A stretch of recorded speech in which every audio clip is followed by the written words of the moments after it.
कि साथ साथ हमें एक अभियान बनाना चाहिए और यहाँ संघर्ष होता रहे और हम अभियान में बैठे, और अभियान में बैठे हुए ये देखें कि कानून में क्या क्या मसौदे हमें डालने चाहिए।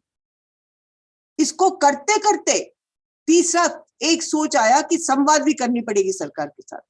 तो हम संवाद कैसे करें, उसके तौर तरीके क्या होंगे। जब ये बढ़ा और 1996 में जब कानून पारित हुआ, का ढांचा बना, और वो ढांचा बना और जस्टिस सावंत के नेतृत्व में हुआ, कानून यहाँ बनता गया और यहाँ जनता का संघर्ष होता रहा। जनता के संघर्ष में जो भी कठिनाइयां आई या विडंबना हुआ, उसका समाधान कानून में कैसे कर सकते हैं। एक जस्टिस सावंत के नेतृत्व के और इतने बड़े ऊंचे पद के रहने वाले लोग भी सोच रहे थे कि जो भी हम करें जनता के हित में होना चाहिए, जनता के हित के खिलाफ नहीं जाना चाहिए। तो इस तरीके से हमने कानून बनाया। तो हम लोग जो उस समय जब अभियान बनाए, अभियान का नेतृत्व हमने पहले भारत डोगरा साहब को दिया, जो हमारे समन्वयक थे। फिर उसके बाद में शेखर सिंह जी बने हमारे समन्वयक। हम लोग रहे आंदोलन में। मैं इसलिए कह रही हूं कि अब हम लोग अभियान के ज्यादातर अंग हो गए हैं, हम आंदोलनकारी नहीं रहे हैं। और अभी इस पूरे संघर्ष में हमें कहीं पहुंचना है तो हमें आंदोलनकारी वापस बनना पड़ेगा, क्योंकि जब तक जनता नहीं चेतेगी और जनता इस आंदोलन में नहीं जुड़ेगी और इस मांग को स्पष्ट नहीं करेगी, सड़क पे उतरे या वो पोस्ट कार्ड लाखों या करोड़ों की तादाद में भेजे सरकार को, या कैसे न कैसे अपना विरोध प्रतिष्ठित करे, ये अभियानों के हाथ में अभी है नहीं। हम कह सकते हैं कि इस कानून में ये कमी है, वो कमी है, आज आप चर्चा भी करेंगे, ये किस तरीके से हमें कमजोर करेगा, 81J को खत्म कर देगा, पारदर्शिता नहीं होगी। पारदर्शिता नहीं है तो ना केवल हमारा ये कानून मरेगा, इसके साथ साथ पारदर्शिता के आधार पर जितने भी नए कानून बने हैं सब में कठिनाइयां आएंगी। और वो गरीब इंसान जो इस स्ट्रक्चर द्वारा, ये ढांचा द्वारा, जिसमें सूचना का अधिकार एक बुनियादी नियम है, आगे बढ़ सकता है, उन सबको परेशानी होगी। तो ये केवल सूचना के अधिकार के आंदोलनकारियों के लिए भी नहीं है, ये तो इस देश में जितने भी अपने हक के लिए लड़ रहे हैं और सूचना के आधार पर हक के लिए लड़ते हैं, सबके ऊपर चोट आएगा। इसलिए ये बहुत भयानक चीज है। एक तरीके से आप मुझसे कह सकते हैं, पूछ सकते हैं, आज तुम क्यों आई हो आगे? इसलिए आई हूं क्योंकि मुझे आज 2006 और उसके बाद में संशोधन करने के लिए वापस जो 2011-12 में जो आवाजें उठी थी, वो गूंज रहा है मेरे कानों में। और वो गूंज रहा है तो मुझे लगा कि मुझे आपस आपके बीच में आना चाहिए विनम्रता के साथ, ये कहने के लिए आंदोलन को मत भूलिए। आंदोलन नहीं होगा, हस्ताक्षर कैंपेन नहीं होंगे, आप कितना भी अच्छा से अच्छा विश्लेषण कर लीजिए, कितना भी अच्छे से अच्छे से जवाब उस मंत्री को दे दीजिए, जब तक आंदोलन उसको बड़ा चढ़ा के लोगों के भाषा में उनके पास नहीं ले जाएगा, तब तक हम हारेंगे। मैं एक और आपको उदाहरण देना चाहती हूँ। जब हम लोग बैठे और पारदर्शिता के बारे में बात किए, तो आम लोग पूछते थे ये पारदर्शिता क्या होता है। जो जाते वाते किसान है, कोई मजदूर है, पूछते थे पारदर्शिता क्या है। तो हमें बताना पड़ता था कि पारदर्शिता का अर्थ क्या है। तो उस समय हम लोगों ने कई सारे गीत और नारे की बहुत सदुपयोग किए थे। और अब हम यदि इस बात को जनता तक पहुंचाना चाहते हैं, बहुत सारे युवा जुड़े हैं, मैं आपको रिक्वेस्ट करूंगी, आप नए नारे बनाइए, नए गाने बनाइए, नए छोटे छोटे क्लिप्स बनाइए, ताकि ये आप जितना फैला सकते हैं सोशल मीडिया द्वारा सबको फैलाइए, ये कहते हुए कि खतरा क्यों है और खतरे के कारण क्या है। हम जो ये विश्लेषणात्मक मसौदे बेचते हैं, बहुत कम लोग पढ़ते हैं। मुझे याद है जब लोकपाल बिल का एजिटेशन हो रहा था, उसमें एक अजीब सा परिस्थिति था कि जो लोग संघर्ष कर रहे थे वो लोकपाल बिल में क्या है वो ही नहीं जान रहे थे, आम जनता। उन्होंने यही कह दिया कि जो अण्णा जी सही है तो हम भी कहते हैं सही है। हमारा ये हालत नहीं होना चाहिए। हम लोगों तक उसको सरल भाषा में कैसे पहुंचाएं, वो हमारे लिए एक चुनौती है। वो यदि हमारे सबके बीच में, क्योंकि कई सारे हमारे आंदोलन के अभियानों के कई सारे स्वरूप है आजकल, मुझे लगता है हर स्वरूप को इसके ऊपर काम करना चाहिए। काम करके उसके जो मसौदे निकलते हैं, उसके नारे निकलते हैं, उसके गाने निकलते हैं, हमें बांटना चाहिए। ये जो है काम, ये 1-2 महीने का काम नहीं है। अभी उन्होंने कल से निकालकर वो जनवरी में डेट शिफ्ट किया है। इससे हमारी संतुष्टि नहीं है, और मैं बताती हूँ क्यों। इन्होंने जो मसौदा जो नेट पे डाले हैं, हम में से कितने लोग नेट देखते हैं? मैं नेट देख सकती हूँ, अंग्रेजी में पढ़ी लिखी हूँ। दो मेरे लिए प्रॉब्लम्स है। एक तो नेट मेरा चलता है नहीं चलता है, क्यों आज भी मैं गांव से बात कर रही हूँ, मेरे पास डोंगल बैठा है। यदि ये चला जाएगा तो मैं डोंगल से काम करूंगी, डोंगल भी चला गया तो मैं खत्म। मेरा ये हालत है। तो हम में से कई लोग जो ऐसे संघर्ष करते हैं, छोटे कस्बे में और ऐसे गांव में बैठे हैं जहां से एक्सेस करना ही बहुत मुश्किल, नंबर एक। नंबर दो, जिस तरीके से वो हमारे एक्सेस को रोक रहे हैं, हम किसी तरीके से अपनी प्रक्रिया नहीं दे सकते। हमें चैप्टर बाय चैप्टर अपना प्रक्रिया देना पड़ेगा कि इस चैप्टर के बारे में हम क्या सोचते हैं। मगर उस चैप्टर के बारे में बताते बताते हम एक क्लॉज या एक सेक्शन के बारे में बात नहीं कर सकते, हमें उस चैप्टर के बारे में बात करनी पड़ेगी। ये मेरा समझ है, मैं गलत हूं तो बहुत सारे मेरे से ज्यादा जानकार लोग बैठे हैं, वो मुझे मेरे बातों को ठीक कर देंगे। दूसरी बात है कि वो जो हम सूचना हमारे पास हमारी प्रक्रियाएं होंगी, जो हम हमारे सोच जो है हम उस वेबसाइट में डालते हैं, तो वो गोपनीय हो जाएगा। आपको यदि मेरी बात जच गई तो आप मेरे से सहमत हो जाएंगे, भले आपने कहा या नहीं कहा है। आपने कोई बात कही, उसके साथ मैं सहमत हूं, तो मैं उसके साथ और सहमत हो जाऊंगी। तो इसलिए वो कह रहे हैं कि हर एक का जो प्रक्रिया होगा, प्रतिक्रिया होगा, वो गोपनीय होगा। क्यों गोपनीय होगा? इसलिए गोपनीय होगा क्योंकि हम एक दूसरे की बातें समझेंगे, तो हम उस वेबसाइट को भी हम लोग एक आंदोलन का बेसिस बना सकते हैं। वो भी नहीं चाहते, वो बिल्कुल एक 1-to-1 चाहते हैं। ये क्यों है? क्या है 1-to-1? मुझे समझ में नहीं आता। दूसरी बात, केवल क्लिष्ट अंग्रेजी में ये मसौदा आपके सामने है। अंग्रेजी में कहते हैं कि कई किस्म के लिटरेसी होते हैं। आपके केवल अंग्रेजी जानना लिटरेट नहीं है आपकी लिटरेसी, आपको लीगल लिटरेसी भी चाहिए।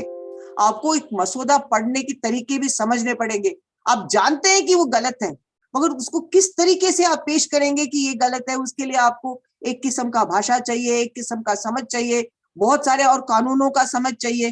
तो ये आपको एक दिन दो दिन में नहीं हो सकता है। आपको मालूम है गलत है, मगर उसको गलत कहने के लिए जो हम तरीके अपनाएंगे, ये तरीके भिन्न भिन्न है और बहुत पेचीदा है। उसके लिए कहाँ समय है? अंग्रेजी समझते हैं तो, मगर ये केवल अंग्रेजी में है। क्यों?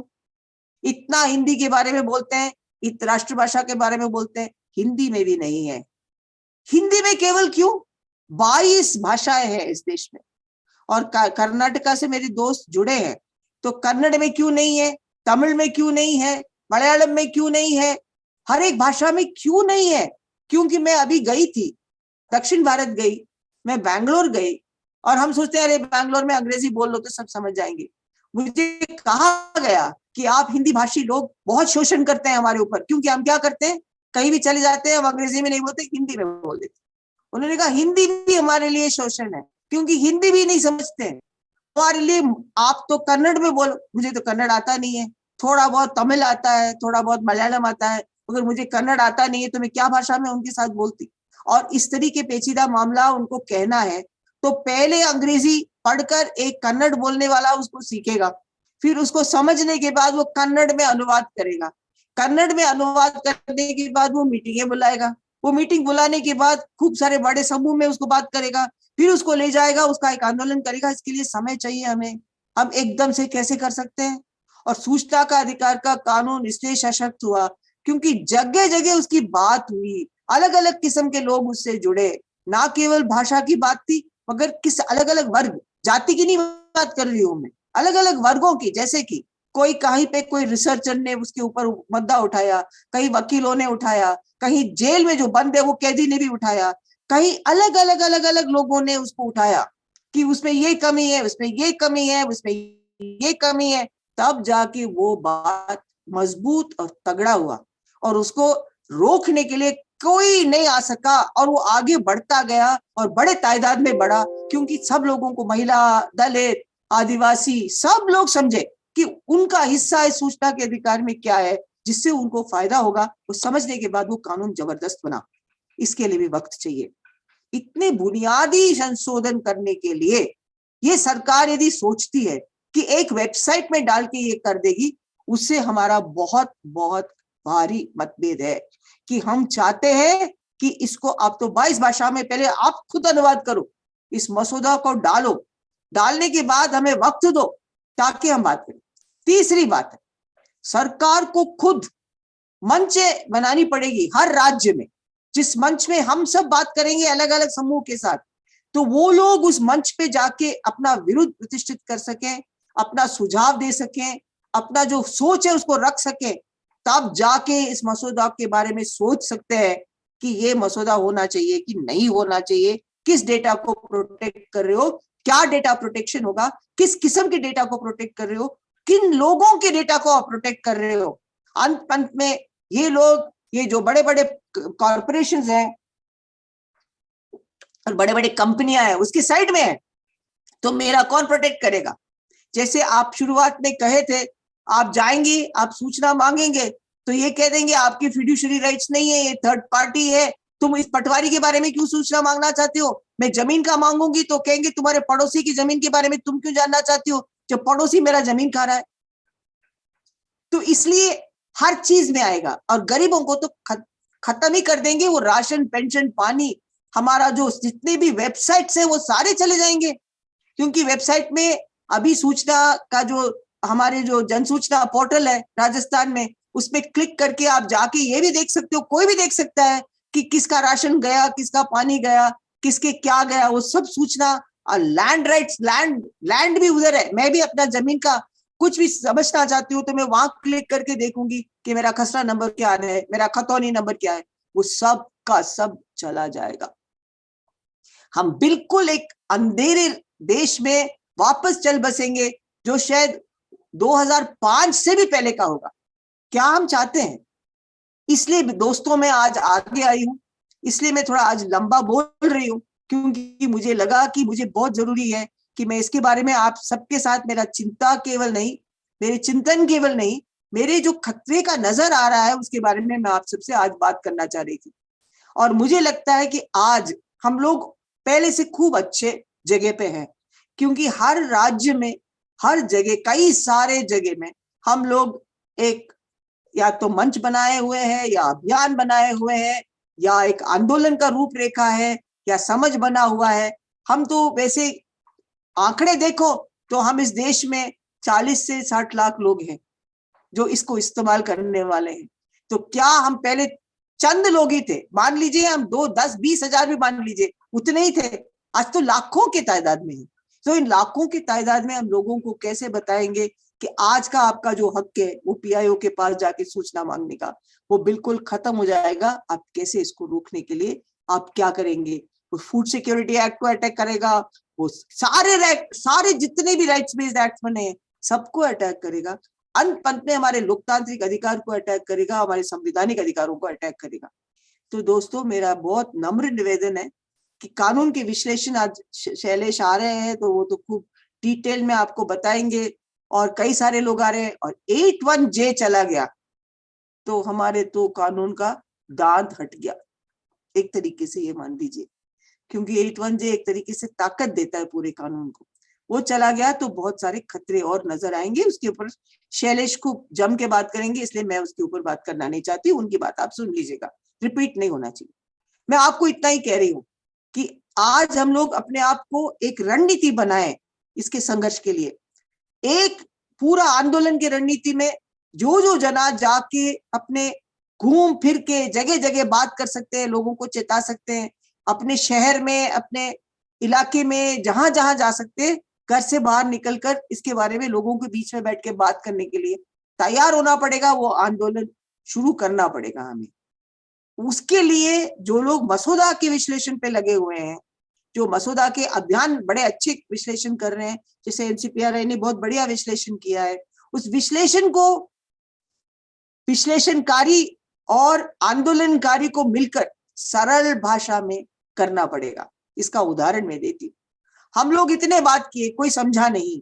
हमारे बीच में 3 शख्स आए, एक सुशीला आई, एक शंकर आया और एक मोहनबा आए। मोहनबा ने गाना गाया, किसी को समझ में नहीं आया, भाई काई बोल रहा हो यार, राजस्थानी में बोलते काई बोल रही हो, बोले तो ठाव होना, मुझे समझ में नहीं आ रहा क्या बोल रहे हो। तो मोहन जी ने एक गाना गाया, उन्होंने कहा पहले वाले चोर बंदूक से मारते थे, आज के चोर तो कलम से मारते हैं राज चोरों का। तो एकदम समझ में आया कि कलम की चोरी है, तो कलम की चोरी के खिलाफ लड़ने के लिए हमें क्या करनी चाहिए। या तो हमारा हस्ताक्षर ले लेते हैं या मस्ट्रोल बदल देते हैं, ये करते हैं। और शंकर ने वो चोरी वाड़ो गणो हो गयो रे कोई तो मुंडे बोलो भी गाया, और वो भी गाया मैं नहीं मांगा, मैं नहीं मांगा। उसको सुन के लोगों को पता लग गया मेरे रोजी रोटी, मेरे मजदूरी, मेरे सबके साथ जुड़ा हुआ ये मांग है। फिर सुशीला दिल्ली आई। अब वो जब कानून का मसौदा पेश किया गया, एक वकील ने उससे पूछा तू क्या कर रही है यहाँ पे, तू चौथी पास है, तू करा लेगी? अरे वहां आई के गुजराल बैठे हैं, वहां वीपी सिंह बैठे हैं, जस्टिस सावंत बैठे हैं, ये सारे बैठे हैं, ये नहीं ला पाई तो तू ले आएगी? तो सुशीला ने उसको जवाब दिया था कि मैं अपने बेटे को 10 रुपए देके बाजार बेचती हूँ, वापस आता है तो मैं उसके हिसाब लेती हूँ। ये सरकार मेरे नाम अरबों खरबों रुपए खर्च करती है, मैं सूचना नहीं लूंगी क्या? हमारा पैसा हमारा हिसाब। तो क्या फैला फैला हमारा पैसा हमारा हिसाब, वो गाने फैले, उसके पीछे पीछे हम गए, उसके पीछे पीछे हमने उसका जड़ को मजबूत किया, उसकी समझ को मजबूत किया। तो दोस्तों मैं खतरा देख रही हूँ आज, इसलिए आपके बीच में आई हूँ। मैं बहुत ज्यादा लंबा बोली तो माफ कर देना, मगर मेरा यही इरादा है अभी जहां भी कोई मुझे बुलाएंगे मैं जाकर इस पे भी बात करने के लिए तैयार हूँ। बहुत दूर नहीं है राजस्थान में, तो मैं वहां वस्तु पे जहां पे बुलाते हैं वहां जाने के लिए भी तैयार हूँ। मैं ये सोचती हूँ कि हम लोगों को इतिहास से कुछ सीखना पड़ता है। इतिहास से हम नहीं सीखते हैं तो हमारी कमी है, हमें इतिहास से सीखना पड़ेगा और हमारे आज की मौजूदा स्थिति को कैसे उस इतिहास के साथ जोड़े और आगे ले जाएं, ये बात करनी पड़ेगी। और हमें दिखना पड़ेगा लाखों के तादाद में, तभी ये सरकार हिलेगी। नहीं तो हम कितने भी अच्छा तर्क दे दें, उससे तर्क में किसी को पेश करके हमें ओवर रूल कर देगी। तो हमें नंबर्स दिखाने पड़ेंगे, तो कैसे दिखाएं, ये हमारे लिए एक चुनौती है। मैं आप सबको प्यारे दोस्त और साथी लोग सबको मैं शुभकामनाएं देना चाहती हूँ कि इस संघर्ष में हम लोग सफल रहें। मैं आपको कहना चाहती हूँ जो मेरे बस की रोग होगा मैं करने के लिए तैयार हूँ और मैं आपके साथ हूँ। इसीलिए वो एक तो एनसीपीआरआई का एक मिनिस्टर के नाम एक चिट्ठी निकाला है और एक चिट्ठी मेंबर्स ऑफ पार्लियामेंट के नाम भी निकाला है। और वो चिट्ठी मैं रिक्वेस्ट करूंगी अस्मी को कि आपके सबके पास भेज दे और आप अपने अपने मिनिस्टर्स और मेंबर्स ऑफ पार्लियामेंट के पास मेंबर ऑफ पार्लियामेंट के पास जाइए और दबाव डालिए कि आप इस पे हमारे लिए ये तो करिए कि कम से कम हमें समय दीजिए, इसको भाषा में बदल के डालिए और हमारे लिए मंच तैयार करिए ताकि ये आंदोलन जमीन पे भी उतरेगा। बहुत बहुत धन्यवाद, शुक्रिया। और आप सबको क्रांतिकारी अभिनंदन के साथ मैं अपनी बात समाप्त करती हूँ।